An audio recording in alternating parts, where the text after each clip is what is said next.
All right, guys, what's up? Welcome back to Relatable Nerds. I'm Ilsa. And I'm Kyra.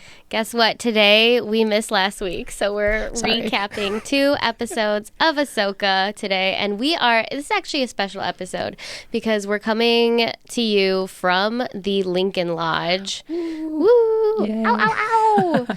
We've been involved in the Lincoln Lodge, kind of like their podcast studio since like the beginning, but then we kind of like fell off.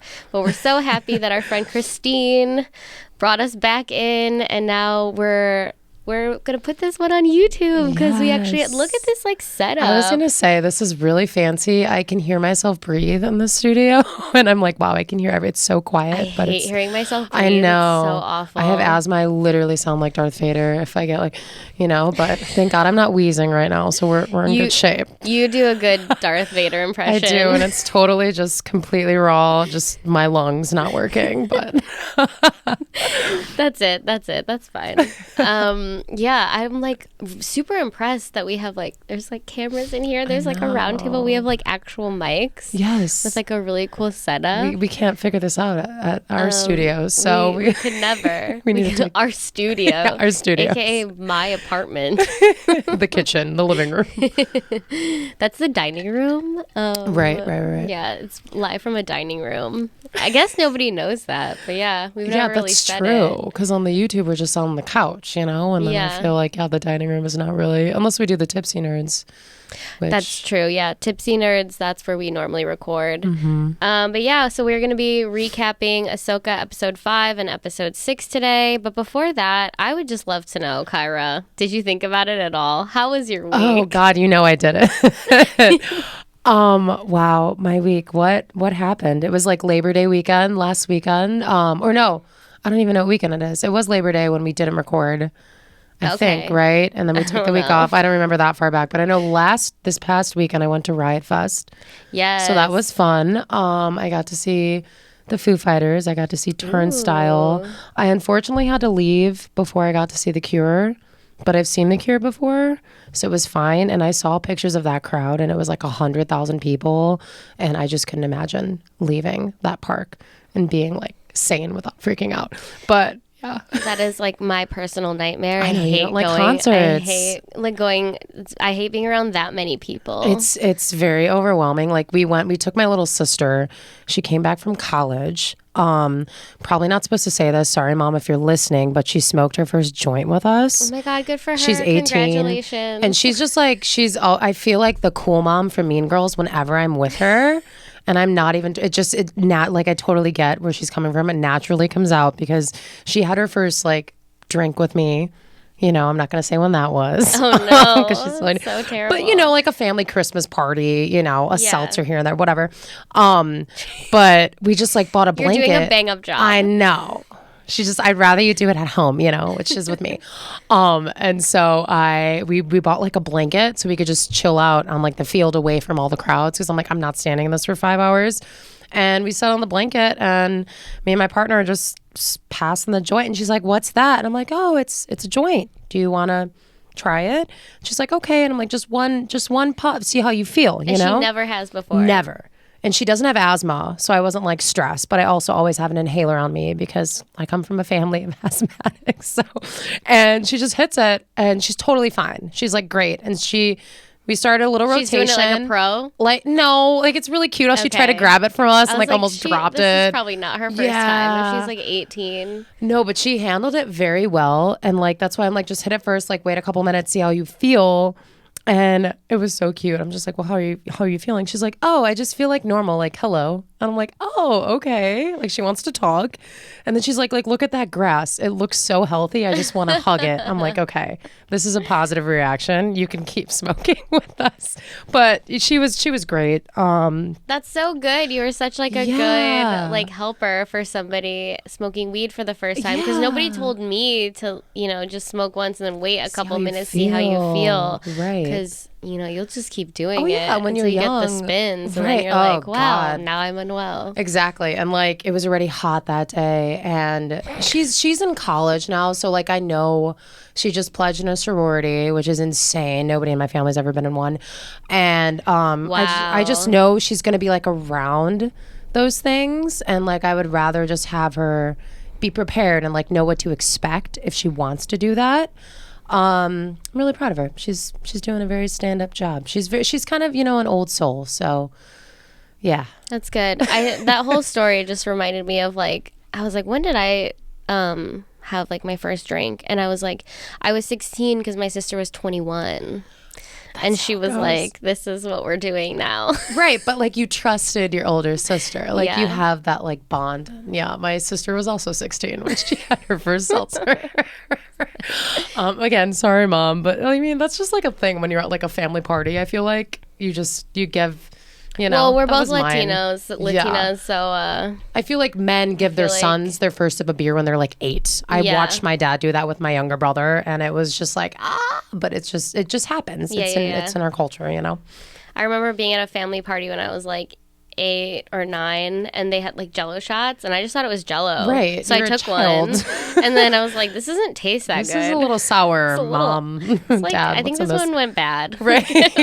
I'm still gonna do it, but why are they so tiny? They're cute little tiny little. Why would you have that around your children? Especially like different colors and stuff. I will not be held accountable for anything that I've done in my life because it was those people before me. The influencers, the original influencers are aunts and uncles.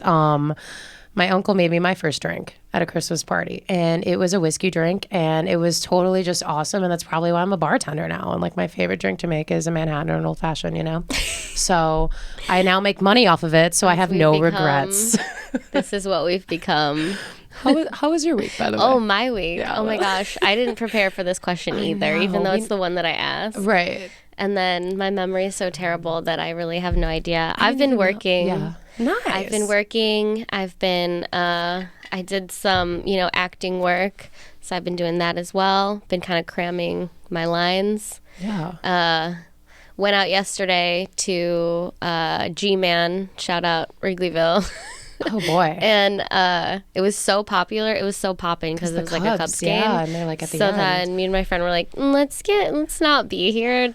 There's too many people, which I hate. Yeah. And so we went to like the quietest bar on the street. Which the one that nobody was at. It was like Output or something. I was gonna say, is it that Mardi Gras bar? Because that place is a dead zone. Like nobody goes in there. It was like just like people who just got off of work. It looked like it's like everyone just like went to that one and like we're gonna be quiet here and like chill. Like we're with the people. We want to talk to people. Yeah.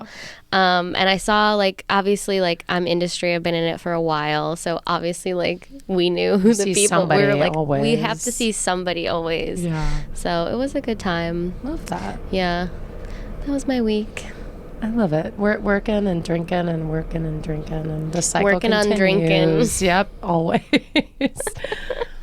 All right, well, let's get started. Let's go ahead and recap episode 5. Oh my God, you guys, this was the episode. I think honestly it was good that we waited a week to let this one sink in and like dive into it, because it was so much emotion, it was so much action, it was a culmination of everything we've wanted from a animated series, a prequel movie. It was just everything, everywhere, all at once. And great reference. Yes, best movie ever. We love Michelle Yeoh here. And so this episode, if you guys remember the last one, Ahsoka, quote unquote, just kind of fell into the water. Nobody knows where she is, but we know she's with Anakin. Yeah, she went cliff diving and she dove a little too hard. What are you doing, Loka? Like, Loka, get out of the lake, Loka. What are you doing? And Sabine, of course, is being Sabine, and she like went with the bad guys just to find her Ezra, which that's a tough place to be in. I mean, she is kind of a brat. I don't hate her still. I think there's hope for her yet, but I can see how she didn't have a choice, really. Like, but I don't know if I would sacrifice myself over the golden snitch. Like, I don't know if I would do that. I would like to think I would, but I was like, I mean, like, I'm a big like Sabine hater, and I've been since like day one. No, and you kind of like remind me, like you kind of like look like her a little bit. A little bit, yeah. Mm-hmm. And that's what the Buddha says. If you don't like something, it's like because you see something in someone else that you don't like about yourself, or you see something in them that you wish that you had. Okay. So do you want to be a Mandalorian Jedi? Well, now I'm kind of thinking maybe that was it, because I really thought about like what you said, because you're like, well, she's Mandalorian, like she can't leave him behind. Right. She literally can't. She can't. That's the code. That's the code. Yes. And I was like, she's a Mandalorian. Like she has to do this. Is the way. She's driven by something else. And I'm over here coming from like a Jedi like mindset, and I'm like, I'm just completely disregarding her Mandalorian background. Right. So I've like, I've grown. Yeah. I've grown over these past things. 2 weeks. Yeah. This is the year of realizing things, and I am now, I'm pro Sabine. I'm here for it. I think these last 2 episodes are going to show some good in Sabine. But anyways, you guys, so everybody's kind of like missing right now. Hera, Jason, Syndulla Hera's son, and Chopper arrive on Cetus trying to find Ahsoka. Hera hears something and it ends up being Huyang. Huyang's just in like the corners of the little thing, and he's holding the helmet of Sabine, and he doesn't know what happened, but he's like, I told them to stay together. They can never stay together. It is what it is. I know. He was like, I told them. He's like, they don't listen to me. Yeah. It's like, yeah. Surprised. You didn't see this one coming? Why? I would listen to David Tennant if he was telling me what to do. Especially I'd be like, in a droid voice. He's an authority. Yeah, I'm like, and Huyang, like, I mean, what a powerful name to begin with, and then also like all he's seen. Yeah. And knows. As a people pleaser, I could not listen to that authority. I would listen to him more than like a master Jedi sometimes. Exactly. I'm like, he doesn't have like a bias. He's just a droid, And so then we go to Ahsoka and Anakin. They look at each other in this crazy world between the worlds. And Ahsoka, looks at Anakin. She's like, you look the same. And you have to remember, Ahsoka, that was the last time she saw Anakin is the way he looks now. Was in Clone Wars, before he turned into Vader, before Order 66. It was like the last visual she has of him. The next one is when he's Vader. Right. Yeah, we said that episode 4. We were like, whoa, it's Clone Wars Anakin. And thank you guys, Star Wars, Lucasfilm, whoever the hell you are with the CJ edits. You finally listened, because in Obi-Wan, you guys did this man a disservice by not editing his face when he had that little battle on Coruscant with Obi-Wan. I mean, everybody ages. It's a part of life. But turning evil, I guess, ages it just you gives even you wrinkles. More. And it's like, you can't do that. It's a stressful life. But this filter they had on Anakin's face was, wow, it sent me back to being like my teenage years. And it was like, such a good filter. It was so I was good. like, Facetune. I'm like, why don't I have the Anakin Skywalker Clone Wars filter on my phone? Like, I would use it every day. It's like, which one were they using? Right. Cappuccino? Cute cappuccino. I was literally trying to think of what that one was today. But, so yeah, Ahsoka's like, you look the same. Anakin's like, you look old, because he hasn't really seen her either. And she's not wearing a filter. Right. But yeah, so he tells her, she lost the fight and he's here to finish her training, which is like a big thing with Ahsoka. She obviously holds a lot of resentment with Anakin just because she left and then he fell, and she blames herself. She walked away from the Jedi Order because of everything that happened to her, which rightfully so. I think she did the right thing in long term there, but that took so much courage for her to do, walk away from all of her best friends.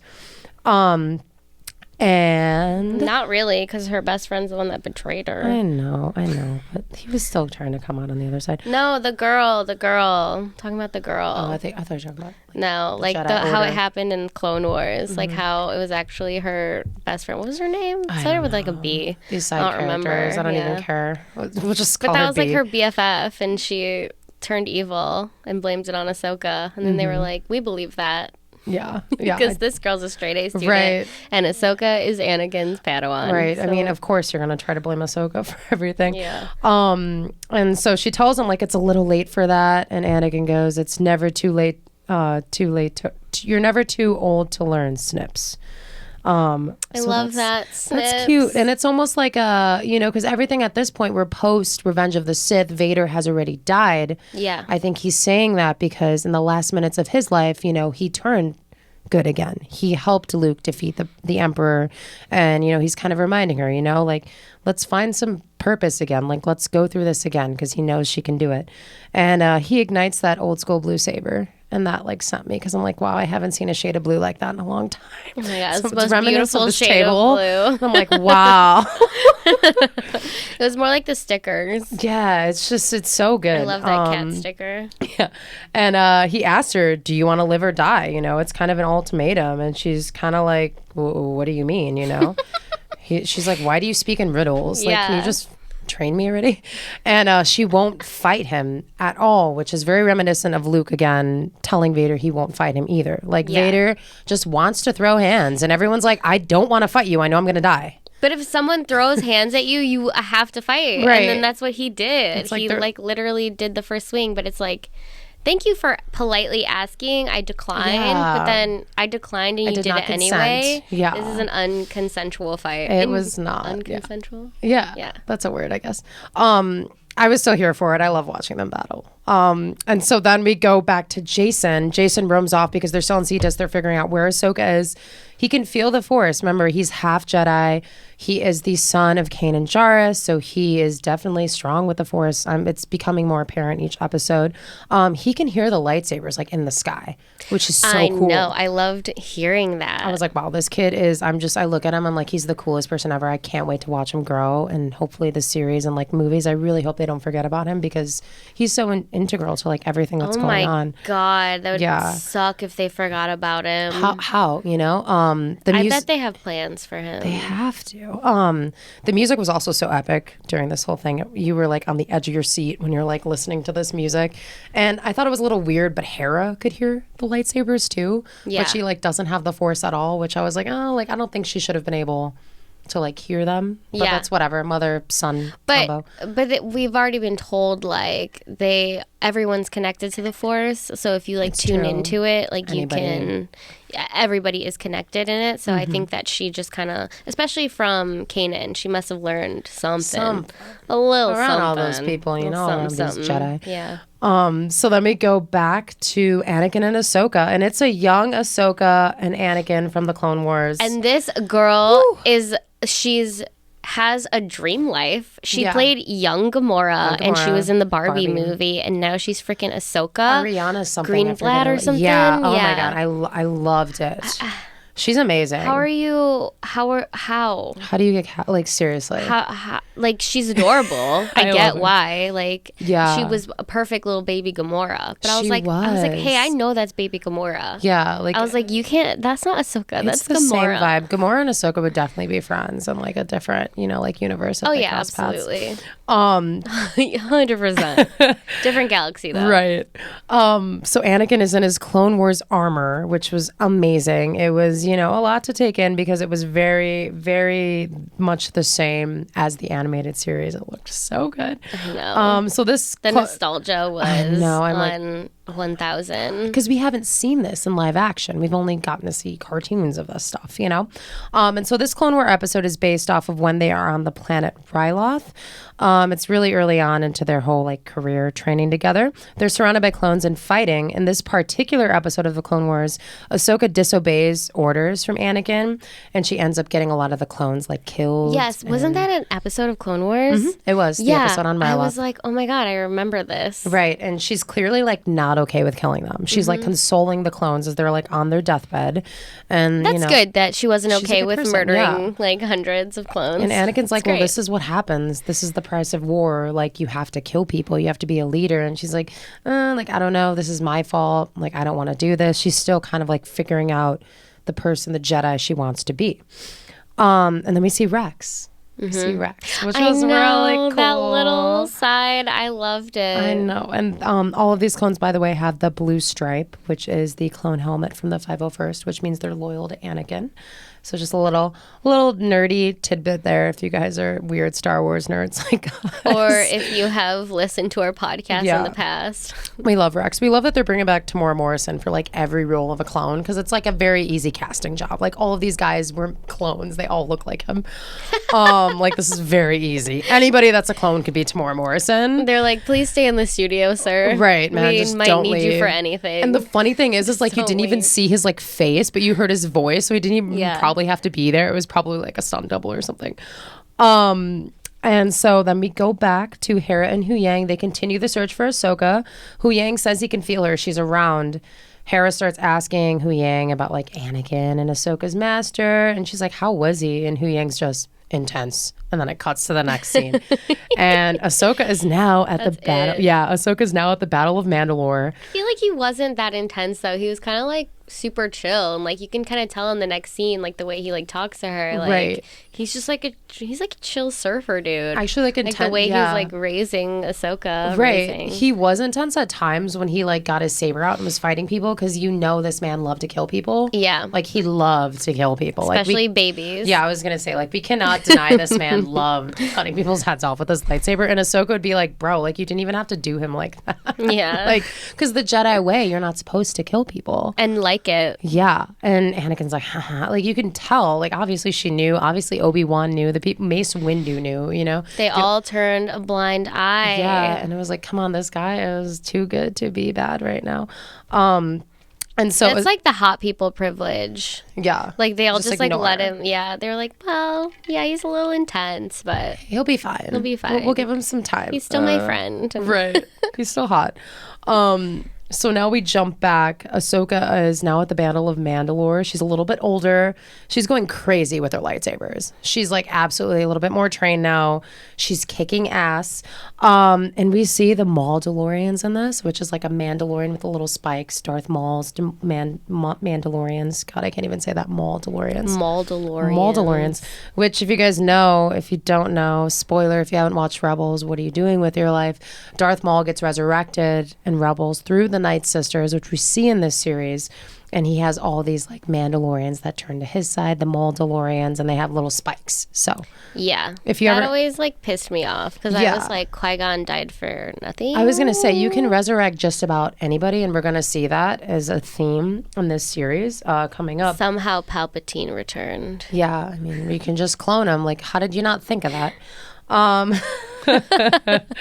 So by the way, at this time, when the Battle of Mandalore happened, Darth Maul was actually the leader of Mandalore. And this is when Anakin and Obi-Wan were fighting Dooku in Revenge of the Sith. So that's when this battle happened. Ahsoka was there. They were there. Captain Rex is there again, played by the lovely Tamora Morrison. He tells Ahsoka that he'll seize the perimeter. It's our first like interaction with him talking, and like obviously we love Rex. I just want to note that. I think we're going to see more of him. And Rex is a big deal in Ahsoka's life because he's like an uncle. He is, yeah. And they go on like later because she changes him because he's affected by Order 66. Yeah. And she, is the one to save him. Mm-hmm. And then they team up a couple times, like in their lives, like later. I love it. I love Rex. Love Rex. He's like the best clone. I that's honestly in the running for like the next dog I get. His name might be Rex. We might call him Captain. Oh, that's Captain Rex. Captain Rex. That's a really good one. I know. Solo and Rex. My next one is Finn, obviously, because Poe needs a boyfriend. We need to get like a family pick of all of them and dress them up as their characters. So they're at this Battle of Mandalore. Anakin appears, just walks up in the Clone Wars fashion where he always like crosses his arms. They both have their arms crossed, and he's next to Ahsoka, and he's like, I don't know this battle. And that's because they've parted ways by now. He wasn't there. He was with Obi-Wan and Dooku.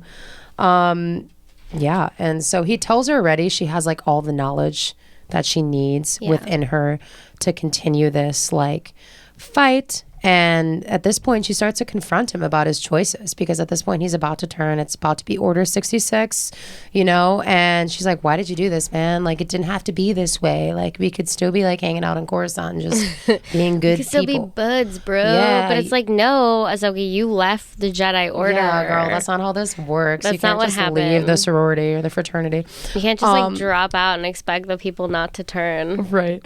And he looks at her, and you can tell he's starting to get mad. And he's like, is this what this is all about? And his entire demeanor changes. His eyes start changing to red. It was so cool. He was creepy. He was creepy, but I don't know. I'm just sick, and I think it was so hot. I was so attracted the whole time. I'm like, I just love both of them. Yeah, I feel that for you. Yeah. And she still doesn't really get it at this point. She's still blaming herself for Anakin turning. And this is why Anakin now, he turns on he doesn't have a blue saber anymore. He has the red one. Yeah. He's Vader now. Oh, amazing moment. And he starts fighting her, and he kind of pushes her away from this battle through a portal back into the world of worlds. And in a Vader Anakin voice, he like tells her, you lack conviction. So good. That was messed up. Yeah. And so she does not lack conviction. No, she doesn't at all. She's actually just a normal human. Not a human, but she has human tendencies, you know. She's not going to like kill people just to kill people to be a leader. She's now fighting Vader. They're going at it. It's really awesome. She disarms him. And he was testing her this whole time because he didn't really know while you were watching the episode. It was very intense. Like, what's going to happen? What's going on? He's already dead. But finishing her training. Like, wow. Like, obviously, he's just like, this is the final exam, you know? Is she going to get an A? SATs. And she's like, oh, my God. Like, you know? And she's already battled him as Vader in Rebels before, which is ironic because she almost dies battling Vader. But Ezra in Rebels pulls her out into the world of the worlds. And that's how she survives. And so she disarms him, and she pushes her saber toward him. And as she does, her eyes turn red. It's like really creepy and crazy. She kind of, you know, because like you are a little bit of your master. You are a little bit of your master, and like, she hates hearing that. I like to say you're only as good as your last Padawan, you know? Yeah. And Anakin's last Padawan was Ahsoka. That line of Jedi is sick. I was gonna say they come from a long line of strong the people. Best ones. We're like, okay, this is all the best ones, and Ahsoka is the last one in that line. Literally ends it, but maybe we'll continue it, which I think she will. First woman that I can think of, because it's like, isn't it Yoda, Dooku, Qui-Gon? In that line, Obi-Wan, yeah. In that line, yes. But there are like women around, but I think a lot of them were killed in Order 66. But I mean like Master Apprentice. Okay. That line. Following down, from Anakin from Obi-Wan, and so she, you know, is all the way up with him. Her eyes are red. She's like, I choose to live. And then he turns back into Anakin, and he's like, there's hope for you yet. And he's not scary anymore. He's not scary anymore. He just loves her again. Yeah, and, you know, it's interesting because it's like he was Vader. Obviously, that's who he became. But it's like, it seems like he always had this, like, control, you know? Even to the very end, but he was obviously killing younglings. He was killing all these people, but like he possessed it in him to not do that, and that. But he thought that his best friend was, you know, sleeping with his wife. That's just Palpatine, like force rumoring. I'm just saying, Palpatine is just like a force gossiper. If you get cheated on, don't murder a bunch of kids. Especially Obi-Wan too, or try to kill Obi-Wan. Like Obi-Wan's the only reason you even got brought into this. Like he could have dropped you. But he thought that he was cheating. Right. I think that's so funny because it was like very obvious it wasn't happening. I'm sorry, dude. I'm not seeing it. What are you saying? Obi-Wan's like, she isn't even my type, bro. He's like, I like Mandalorians. Yeah. And she was like, come on, there's just so many levels to this. Like, Anakin, you need therapy. Oh, yeah, she was pregnant. Yeah, like what? She was like in her 3rd trimester and then started cheating. God, I love it. Fucking Anakin, man. I'll never forget him for force choking her on Mustafar when she was pregnant. I remember watching that as a kid, and I'm like, I don't think I breathe. I think I was being stopped to breathe. I was like, no.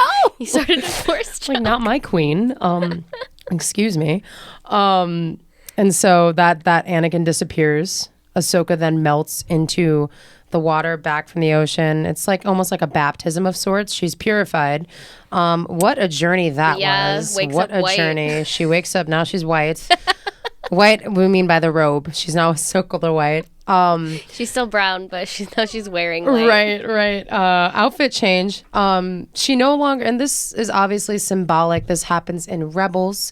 It's giving a little bit of a Gandalf situation here from Lord of the Rings. Gandalf the White, Gandalf the Gray. He comes back as the White when he almost dies in that like cave with that fire dragon, and he comes back and he saves the Riders of Rohan in that whole battle. Incredible. It was amazing. He just looked, I think he said look to the west or look to the east, and you just see him on a mountain with his staff, and he's just glowing. That's basically Ahsoka right now. And she no longer blames herself for what happened with Anakin. You know, she's kind of free from that. She has hope again. Hope is obviously always the theme in Star Wars. Hope. Just like fear is the mind killer in Dune. It is. There's a theme here, you guys, with these science fiction sand planets. So Ahsoka then ends up getting saved. You know, Jason helps, but like a New Republic person like dives in, gets her from the ocean. She's like asleep for like one rotation, Hu Yang says. Then she sees Jason, Chopper, and Hera. Hu Yang lets her know that Jason has the Force and he heard the sabers, and she's like, okay, I don't need Sabine anymore. I'm going to train Jason. And then, a way better Padawan. Right. And I'm like, okay, this guy actually has promise and he's like young. So you can like kind of like shape him from a young age, which is not like the best thing. But I mean, obviously we trust Ahsoka as a master. That's like grooming. Yeah, it is kind of like grooming. Yeah. The Jedis are kind of groomers. They are groomers. It's not great. It's not talked about enough. Yeah. Here we go. The hard topics of the Jedi Order. The hard truths. Oh, man. This is why Balon left. He was like, I just don't like this grooming thing. I can't wait to get into Balon. I mean, he watched everybody he loved get destroyed and like killed. How are we on time? We got to get to it. We got to get to it. Yeah. So Ahsoka uses psychometry in that little runes to hear the voices of what happens. We know she can like use the Force to hear voices of past things. We saw her do this in episode 2. And she realizes what Sabine did, but she doesn't tell anybody because she doesn't want to tell Hera. She doesn't want to let everybody know. She ain't a snitch. She ain't a snitch. And she sees the pergola like go up in the sky. And she's like, wait, I remember those things. They're here for a reason. She's like, let's just jump in the whale's mouth and go to hyperspace. I mean, it's like a really weird concept, but I'm here for it because I love all the animals in Star Wars. Yeah. I liked how she got like permission. Yeah. She was like, hey, I'm gonna ask this like whale if I can go in its mouth to jump through hyperspace. And Hera's like, I don't give a shit what you do. Just find Ezra and kill Thrawn. Like, do whatever the hell you gotta do, girl. I don't even want to look. Don't get eaten by this whale. Right. Don't even tell me. That's why she's don't even tell me the right. Don't tell me the odds. Don't tell me the plan. Right. She's like, I'm backing out. I don't even want to go. These pilots want nothing to do with anything. Like they're Hera, Han, Poe. They're just like, don't even tell me. They're looking at all of them like, you're going to die. Like, why? I don't want to be involved in this. I'm a pilot and like I have the most dangerous job, but you are putting yourself in more danger than me. I gotta go. So then, she talks to the pergolas and she hops in their little whale mouth and they go off to hyperspace to find Ezra and Thrawn. Then one of the last scenes we get is Mon Mothma, who just seems kind of like annoying in this series so far. I love her so much. I mean, we saw her in Andor. We've seen her in the original trilogy. She's so classy. She's so classy, and she just is the ultimate poker face, always up to something behind closed doors, which I'm assuming this is the case. But she's also giving Hera a heads up. She's like, hey, they want to investigate you. You got to come back because they got a lot of questions. And I will recall back in the earlier episodes when we did see that council with Mon Mothma, they were sketchy. Those people were like very like disapproving. They were just like condescending towards Hera. They didn't want to believe her. They didn't want to believe Mon Mothma. And they were just kind of rude, which, alludes to the fact that there's a lot of old Sith Empire people still working now for the New Republic. Oh, yeah. Which I think there could be a loophole there. Somebody's got to be bad there. And so then, that is the last scene. Here is going to head back to the planet and probably get put on a trial. And I don't know what's going to happen. Hopefully Chopper ends up speaking up and testifying for Hera, or Hu Yang. Well, Hu Yang's, I guess, with Ahsoka, but Chopper will testify. Chopper will testify. If we can understand him. If we can. Dave Filoni, please write a translation book or something so we know. All right, you guys. And then this past week, literally yesterday, episode 6, titled Far, Far Away. Those bastards getting me excited. I'm like, oh, man. Okay. Oh, my God. They were really hitting us with the nostalgia this week. They really did. And I'm like, this is the long-awaited episode. I mean, all of them are long-awaited. But all Rebels fans have been waiting for. Episode 5 was absolutely a love letter to like the Clone Wars, the prequels, ending with Ahsoka and Anakin. It's such a beautiful way to put it. It was so good. But now we're shifting to the bigger picture, I would say, where we're combining all of these worlds, which is this one's going to be heavy Rebels themed. If you guys haven't watched Rebels, I feel like anybody watching this show, if you haven't watched Rebels, you kind of have an idea a little bit of what's going on, but I don't think anybody understands how powerful Thrawn is. And I did like him in this episode, but I wasn't like, I wasn't like super scared. I was just like, oh, he's blue. He looks like an avatar. I like him. I like him too. I don't know. I'm like into it. I'm like, I see why people are so culty about him. Like, something about him being blue and that tall and those that red like eyes. that unbothered. So unbothered. I'm like, he's the most unbothered man. He really has no worries. And he's so tall. He's so tall and he's very intimidating, and he wears a suit well. Yeah, and a lot of those books that were written about Thrawn, Heir to the Empire, a lot of people are fans of, and those were intense. Those are really good books. And so, again, I just want to preface this. Give Dave Filoni every Star Wars script for movies, TV, So excited animated. for This man is a godsend for all of us. This is the man we've been waiting for. I think Dave Filoni is the chosen one. Except for he steals his ideas from us. That's true. That's true. We still Hi, love Dave. him, though. Thanks Dave, for watching. Just invite us to the watching premieres. this time instead of just listening. Just like let us cover the episodes on Star Wars Official or something. Just like, give us the scripts and we'll tell you what is right and what's wrong. Exactly. And you don't have to wait months to get our feedback. Favreau gave up. He's like, I can't even write Mandalorian anymore. He's like, they stopped making assumptions about it. Yeah, so I have no idea. My time is done. So this episode starts. We have the Pergolas. They're traveling through hyperspace. It's Ahsoka and Hu Yang. They're in the Pergola's mouth. They're just cruising, And Ahsoka tells Hu Yang the truth about Sabine and what she did. And Hu Yang obviously is like, she's a little selfish, but maybe she did not have a choice. Maybe this is what she had to do, which again brings up, that was the line Yeah. that made me like hit it with like, because I'd been thinking about what you said about how she's a Mandalorian or whatever. Yeah. And then that line like really solidified it for me. I was like, she has to. It's her code. It's like having the Jedi code. Like it's the Mandalorian code. Like Grogu had to go back to Din. Like he had to go back. It was like Din had to go visit him while he was training. He had to bring him presents. Like it was like, this. I was like, I get it. The love story, the greatest love story told of all time is Grogu and Din. Yeah. And that's literally where I stand too. I'm like, why would she sacrifice herself? She knows she has a bigger purpose. She comes from a very strong line of Mandalorian Jedi as well. And like, it's I get it. I get why she did it. Also, like if my best friend was on the other side of that hyperspace and that's all I had really going for me, I'm like, yeah, I'm going. I'm not going to kill myself right now. I'm not going to sacrifice. Could she even do it? Like, could she even destroy that thing? I don't even know if she could. Yeah. Like maybe, but like I don't think she could. Like clearly she's not that like strong trained yet or anything. She has her priorities. She has her priorities and I get it. Ezra is a babe. I totally get it. And so then But they were giving friend energy the whole time. We'll get to that because that was very painfully awkward. Maybe it's just like when you see like an old fling for the first time in a while and you're like, oh, we like need a drink to like settle this awkwardness, this air right now. Like we need to cut this with like a tequila shot or something. Because it was tension. But so then Hu Yang and Ahsoka start talking about like stories, and Hu Yang's like, a long time ago in a galaxy far, far away. I know. And I was like, damn. Like, I wanted to hear like the music. Story. I was like, finish okay. The story. Extended cut episode. So we go to Morgan Elsbeth, Shin Hati, and Balon. They're on their way through hyperspace to Thrawn. They got a head start on Ahsoka.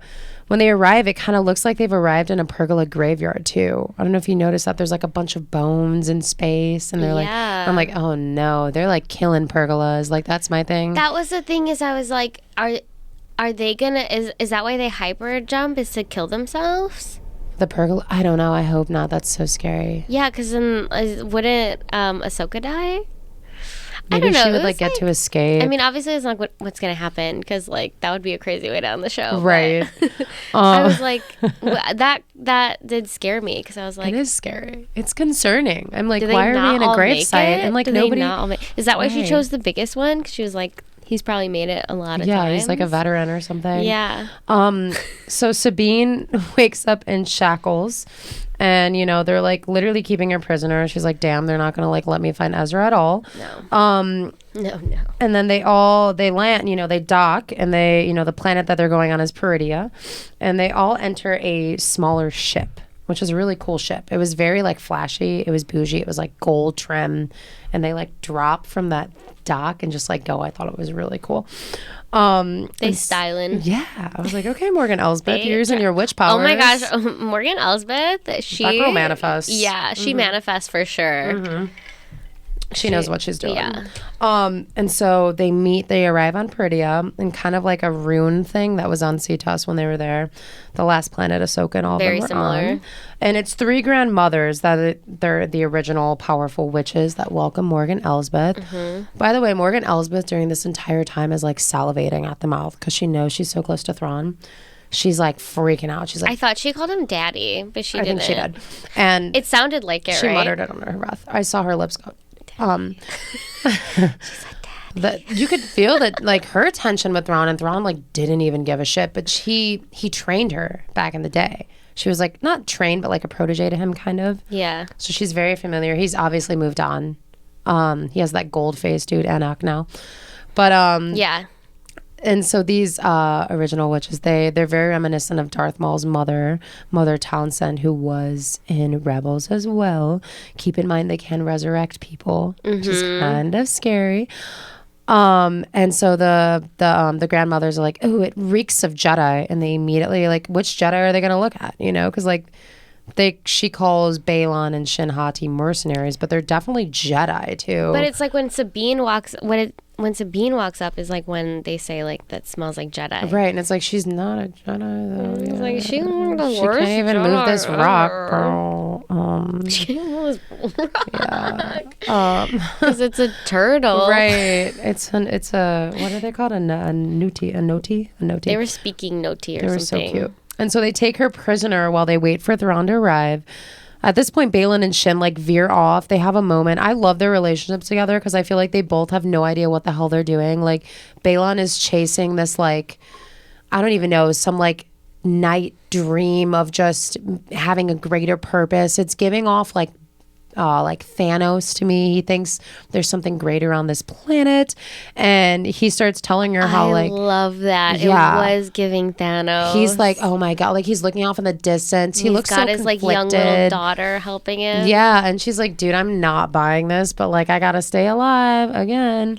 And so he starts telling her how like he watched everything he knew and respected burn in front of him. Order 66. Like obviously that's traumatic. That's gonna influence you for the rest of your life. Yeah, that's he seems true. really hurt, and I feel for the guy. He probably watched, little younglings he was training. And when men hurt, they can't bounce back. Yeah, no, and then he's They're just like obviously wounded not forever. right, and he's not in therapy. So like clearly He's this is not just in therapy. piling on these emotions. Men, you need to go to therapy. Right, especially if you're a Sith, if you're borderline, if you're a bad guy, go to therapy. If your lightsaber is orange, go to therapy.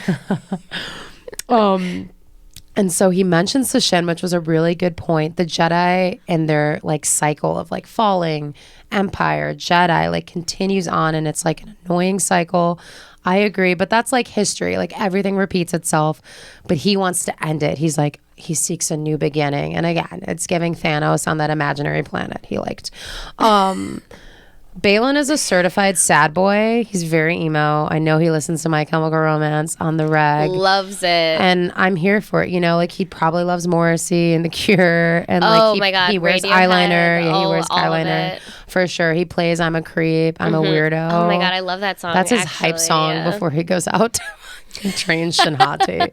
She's like, why is this part of our training? He's like, just listen. He's like, just give me a minute. Memorize the lyrics. And so then we see like the ship dock, and it's Thrawn's massive ship from Rebels. It's like the biggest ship I've ever seen in my life. Don't even know how he pulled this off after going in hyperspace, whatever. But a lot of it is like put back together. It's very wrecked. It's clearly in need of some like servicing when they go back to the galaxy, the other one.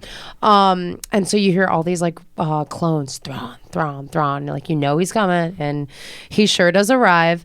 And you see all of these before that, a lot of the clones that you see before while he's walking up, they're all like literally being held up by duct tape. Like Yeah, they move they, one like, wrong way and they're shattered. Like Yeah, they never clean their outfits. no, they're really dirty, and It's like, get a washcloth. seriously, like just I don't know, really not water. that hard. Do they have water on that planet? Makes you believe they're resurrected. I was gonna say the Night Troopers. The red tape around them too is like the color of the Night Sisters. Are these guys gonna turn green dust when you kill them? Like, I'm really interested in seeing that, because if that's the case, it's gonna be really easy to kill. Yeah, would love to know if one of them is Tick. Yeah. Oh God, I know. Oh, that'll hurt. That would hurt. So let me see. I wouldn't be able to make it. No, I'm like, let me just mute that and look away.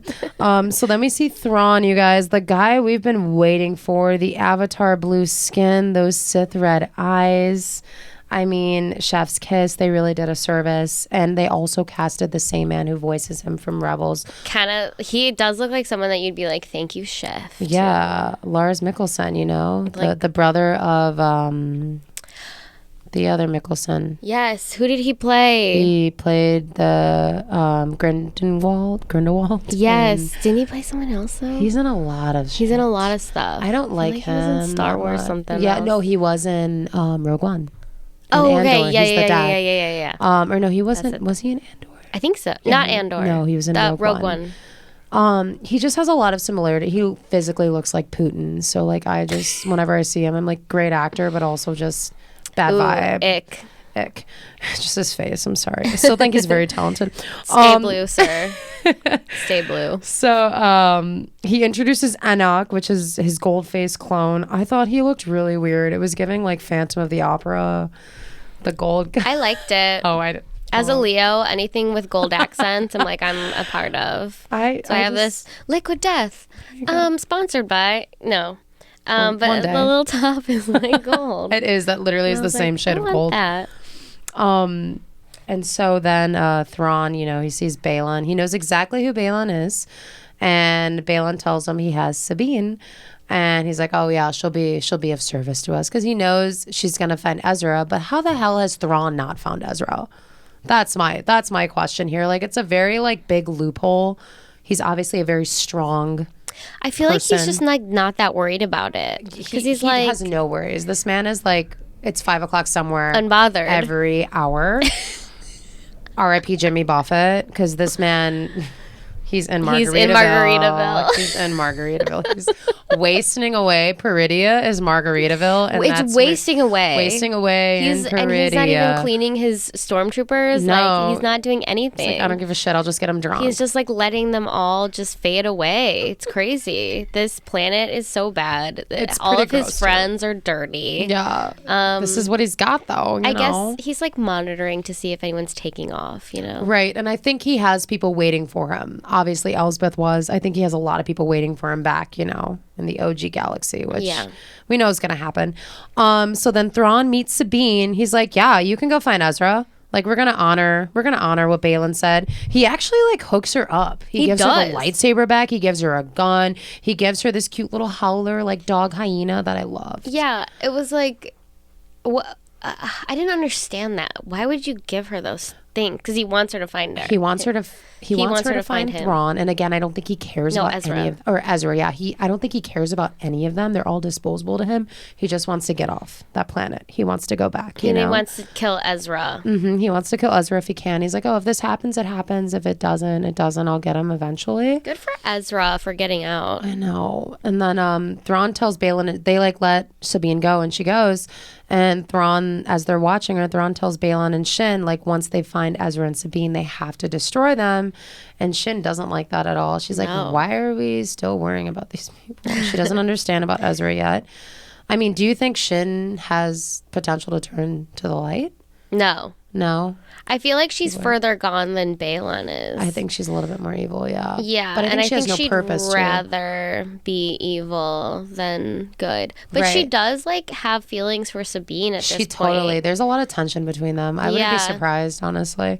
There was tension. There was so much I don't tension. even know if it was, like, bestie potential or, like, what. Or love, if it was giving, like, Florence Pugh and Haley Steinfeld, or like it's what? True. Yeah, a little Hawkeye action. Mm-hmm. So then Sabine obviously is riding off. She is trying to find Ezra. She meets some nomads from the planet, and she kind of gets her shit handed to her a little bit. She did, yeah. But she took down like 3 of them before she brought out the lightsaber. She did the Mandalorian little stuff, and then that couldn't hold her up. And so then she got out the saber and they're like, oh, we didn't know you had bruises this. on this woman, by the way. Right. And that's the thing I think a lot of people aren't familiar with is a Mandalorian Jedi. Like they thought she was a Mandalorian at first. They're like, oh, we can take her. But then she pulls out that green saber and they're like, oh, one of them ran away, literally. Yeah, one of them they ran were away. like, we are scared of Jedi just from seeing it. And she's not even good with it. So it was a good thing that she waited till the end because they're like, oh, no, now she's serious. Yeah, now this, she already handed it to us with 3. She did get her shit wrecked, though, I would say. And also, like, why did they keep shooting her in the chest? Like, she's wearing armor. Like, it kept bouncing off, and I was like, aim another place. She has no helmet on, bro. She has no helmet on. She has no helmet. Okay, sorry. Yeah, that's smarter. Right. I was like, shoot her well, the leg could, like, disarm, or, like, she'll be done. But in the meantime, that cute little howler dog runs off. He's not trying to die for her. He's not trying to die for the cause. I love him so much. And then, you know, she ends up defeating him and she's like mad at the dog. She's like, you ran away from me. And he's like doing these little like yelps. And if you have a dog, you know, even a cat, I feel like Poe probably does that. And she's like, go away. And he like walks away and there's like a pause. And he like ends up following her. I thought it was so cute. It was so cute. I was like, I want this dog. I know. I've always wanted a dog I could ride. I know. And then also the fact that they're called a howler. I'm like, okay, Harry Potter. Yeah. Okay. The howler. And so the dog ends up helping her. He sniffs something out and they follow his lead. And he finds this like rock that moves, which we end up seeing stand up. And it looks like a little turtle thing, and they're called a Noti. And she noticed the Noti has a rebel symbol on, and which a is really like, nice outfit, really cute outfit. I'm like, how did Ezra put this together? He's like put them all in vests. Yeah, I'm like, that's a great idea. Slacks. Fuck the robe, put the vest on. He must be an excellent like seamstress. I was gonna say he had a lot of time there. Yeah. He's been there a while. Yeah. So she's like, okay, take us to Ezra, and this is again one of the last people we've been waiting to see this whole series. So then we go to Balon and Shin. They're following Sabine and they find the nomads that she fought, the little destruction area where she got down with them. And she's like, hey, Balon, like, do you know about this Ezra kid? Like, should we be worried? He's like, he was trained as a Jedi, like, after the temple. Like, you were trained to be something more, you know? He was, like, trained in the wild or something, he said. Right. Like, yeah, it was whatever times. And yeah, he just thinks I don't know what he's training her to be. There's rumors right now that she could be like half Night Sister. She could be like half of that. She could be like a love child. Like there's just so many random things. And Balin tells That'd her be cool if she was a Night Sister because they're super powerful. Night Sister / Jedi. Mm-hmm. Damn. / Sith, I guess. So Balon tells her, you know, he sees a future on Peridia. But she's like, hey, but like everyone's like just wants to leave this planet. Like, what future are you looking for, dude? Like, nobody wants to stay here. And Balin's like, well, maybe they fear a power greater than their own. Again, he's giving Thanos, cliche Thanos. Like, I think he's going to meet his downfall. It's becoming very obvious that this man is stuck in his own delusional world, which is fine. You know, sometimes you got to do that to be happy. Yeah, I think that he's got his eye on the prize, and if he stays Delulu, he's going to manifest something. I was going to say, like, let's see what happens with this. I'm like, I want to see what he wants. Yeah. I'm like, maybe. Let's just let this play out. Maybe. And he feels something calling him there, he tells her. And there's a lot of rumors right now, the original creators of the Force, there's like these 3 people, and the son of Mortis from that planet may be calling him. Ooh. Which we're just going to leave it at that because that's like a whole other 30-minute video to explain all of that stuff. But yeah, has a greater calling, you know, a greater purpose. He seeks a great perhaps. He wants the witches to be in charge. Yeah. He wants to create Dune. He wants to be on, Arrakis. He wants to be on a different movie. Yeah. He's like, cast me. I mean, he's like, he wants to hang out with Timmy Chalamet. That's what he wants. I don't blame him. Reverend Mothers, let's go. They were giving Reverend Mothers. They were. I was like, oh my God, you guys are doing it again. Come on, George Lucas. I was like, this is worse. They did look like Reverend Mothers. And so then the Noti, we go back to Sabine with the Noti. She ends up like finding this little village. It's so cute. It was like a Polly Pocket sized village. Loved it. Loves me some Polly Pocket. Yeah, and she ends up like finding Ezra. Ezra looks like he hasn't shaved in a while. He looks a lot older than Rebels, which is true. He looked great. Yeah, because he was like a child during Rebels. Yeah, he was a child, and he was like a teen, like an older teen, probably like 19 or 20, kind of like Anakin's age, you know? Yeah. I thought he looked great, though. I was like, here we go. Here's Ezra. But it was so awkward when they met. He really grew up. Yeah, he grew up. He looked awesome. Didn't have any Jedi things on him. Well, obviously, he doesn't have his lightsaber. Sabine has his lightsaber, which is like hers now. Yes. So that's interesting. But yeah, that whole meeting, I thought she was going to like run up to him and he was going to like pick her up. And she was just going to like hug him or something like more. It was so awkward. Like they didn't even like run. I thought she was going to run to him. They just like talk to each other from like 6 feet away. Yeah. And then I was like, "What? Why is this happening?" There was no spark. Like there was no movement. There was no spark. No chemistry. There was none. Mm-mm. Not. She had more chemistry with Shinhati. I was gonna say, yeah, I'm rooting for them almost now. I am too now. I don't know who I want Ezra to be with, but maybe that's just projecting because I want him to be with Maybe me, we could be cast in the next season. It's one of us. Sabine clearly needs some work. Let her just go with Shinhati. They could train each other. But yeah, it was weird tension. It was, and like I don't know if I would have. It was very friend chemistry, and I was like, oh, that's cute. Like you did this to save your friend. Maybe I could get behind that more than I could get behind like that too. Like let's be friends first before lovers. The guy who took your virginity, right? Like, don't save him. Right. But save your bestie. Yeah, for go sure. save your BFF. That gives you a reason. Yeah, I definitely wasn't believing it, but I think they're building up to it because maybe they'll just like work towards that again. Like I think they just need to go have a drink. Hopefully those Notis know how to make a couple. The Notis know how to do. I know. Like, they have there's their a bar own there. Little like trailer park that they create and they pick up and like walk around. The trailer park. It's Paradise Park, basically. It's trailer park drink. They have the like I don't know hillbilly lemonade or whatever. I mean, shit. They probably can make a good aged brandy or something. They got barrels. Yes. Just put in one of their backs, their rock backs. Incredible. But yeah, like I love Ezra and Sabine. I loved them in Rebels so much together. I'm still rooting for Sabine. I'm obviously just way distracted by Ezra now because I love Ezra so much. And he's obviously going to be the key to the future of a lot of things. And I'm just really, really excited to see him back as a Jedi, back with a saber, maybe training a little younger Jedi. Maybe he has never met Jason Syndulla. He was gone before that. Oh my! Can you imagine?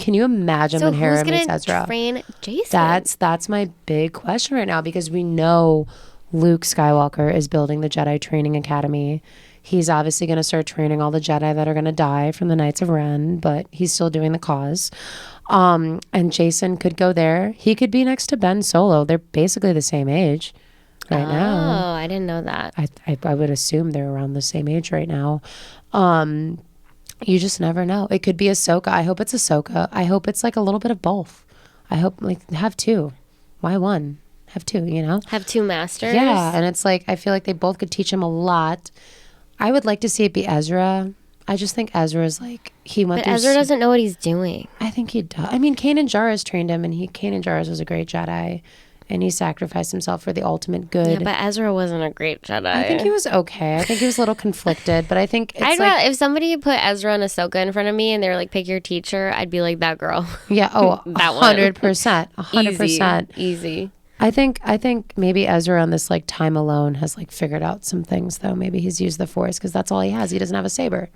Oh, that's interesting to think about. Really like he's out here moving rocks. And that's probably why he discovered the Noti. Yeah, he could talk to them and shit. Yeah. He just felt them there. And this is all like culminating into the movie.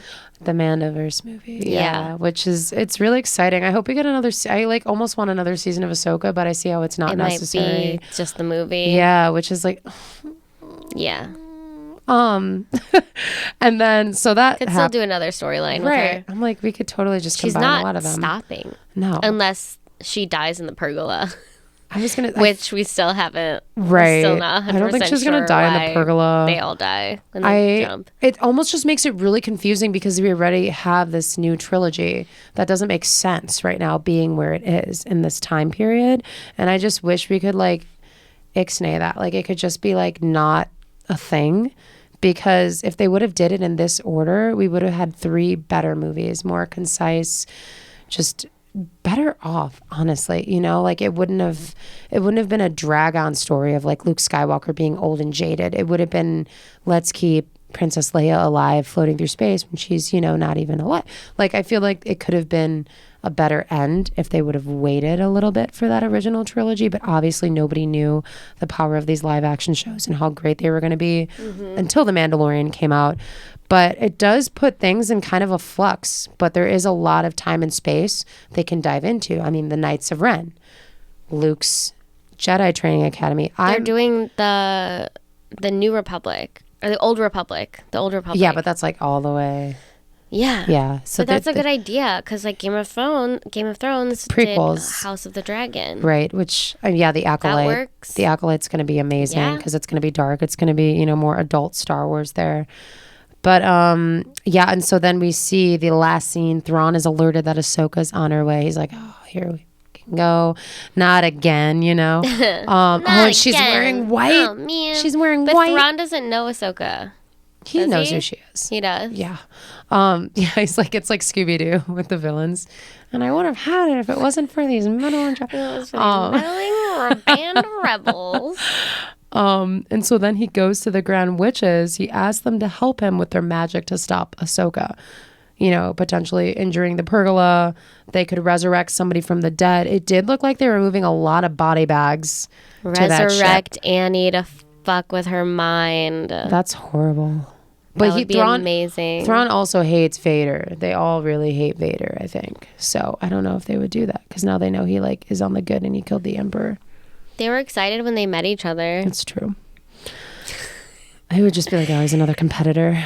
But Thrawn probably thinks he's better than Vader, honestly. He like looks in the mirror and he's like, I can't believe that. He just like is like, I'm the one. It's these red eyes.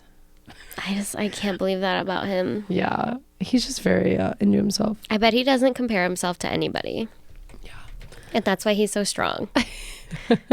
So final question for you. Do you think Thrawn will kill Balon? Or do you think Balon will meet his demise before the end of this season? Why are you asking me this? Why do you think this? We got 2 episodes left, and it seems like you think Balon's going to die? Yeah, I do. I do think he's going to die. I think Shin Hati's going to live, and I think she's going to either team up with Sabine, end up being bad in the long run, or she's just going to end up going back with Morgan Elsbeth. But I don't think she vibes with Morgan Elsbeth. Morgan Elsbeth is like one of those women who just like likes to be around men, you know? Even with her Night Sisters, you could tell she's like, whatever.